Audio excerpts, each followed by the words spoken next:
क्या होता है मरने के बाद? सामान्य व्यक्ति जैसे ही शरीर छोड़ता है, सर्वप्रथम तो उसकी आंखों के सामने गहरा अंधेरा छा जाता है, जहां उसे कुछ भी अनुभव नहीं होता। कुछ समय तक कुछ आवाजें सुनाई देती है, कुछ दृश्य दिखाई देते हैं, जैसा कि स्वप्न में होता है, और फिर धीरे धीरे वह गहरी सुषुप्ति में खो जाता है। जैसे कोई कोमा में चला जाता है, गहरी सुषुप्ति में कुछ लोग अनंतकाल के लिए खो जाते हैं, तो कुछ इस अवस्था में ही किसी दूसरे गर्भ में जन्म ले लेते हैं। प्रकृति उन्हें उनके भाव, विचार और जागरण की अवस्था अनुसार गर्भ उपलब्ध करा देती है। जिसकी जैसी योग्यता वैसा गर्भ, या जिसकी जैसी गति वैसी सुक्ति या दुर्गति। गति का संबंध मति से होता है, लेकिन यदि व्यक्ति स्मृतिवान, चाहे अच्छा हो या बुरा है, तो सुषुप्ति में जागकर चीजों को समझने का प्रयास करता है।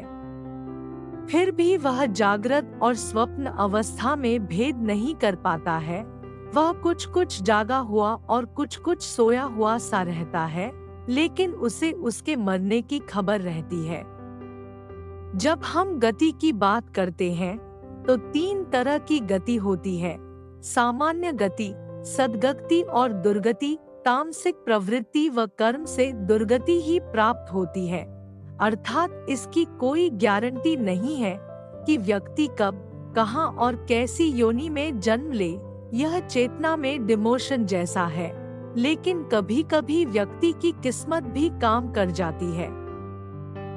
भगवान श्री कृष्ण कहते हैं कि न तो यह शरीर तुम्हारा है और न ही तुम इस शरीर के हो। यह शरीर 5 तत्वों से बना है: अग्नि, जल, वायु, पृथ्वी और आकाश। एक दिन यह शरीर इन्हीं 5 तत्वों में विलीन हो जाएगा।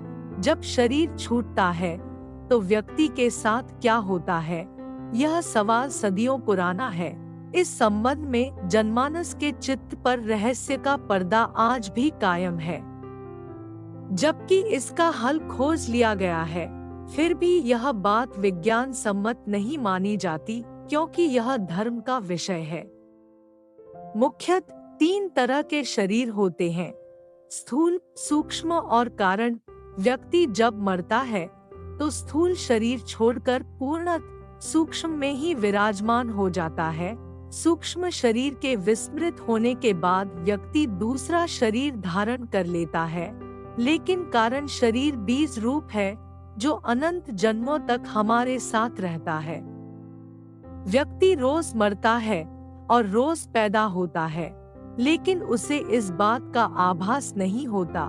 प्रतिपल व्यक्ति जागृत, स्वप्न और फिर सुषुप्ति अवस्था में जीता है। मरने के बाद क्या होता है, यह जानने के लिए सर्वप्रथम व्यक्ति के चित्त की अवस्था जानना जरूरी है, या कहना चाहिए कि आत्मा के ऊपर छाई भाव, विचार, पदार्थ और इंद्रियों के अनुभव की धुंध का जानना जरूरी है। आत्मा शरीर में रहकर 4 स्तर से गुजरती है। छांदोग्य उपनिषद के अनुसार आत्मा 4 स्तरों में स्वयं के होने का अनुभव करती है: जागृत, स्वप्न, सुषुप्ति और तुरीय अवस्था। 3 स्तरों का अनुभव प्रत्येक जन्म लिए हुए मनुष्य को अनुभव होता ही है, लेकिन चौथे स्तर में वही होता है जो आत्मवान हो गया है या जिसने मोक्ष पा लिया है।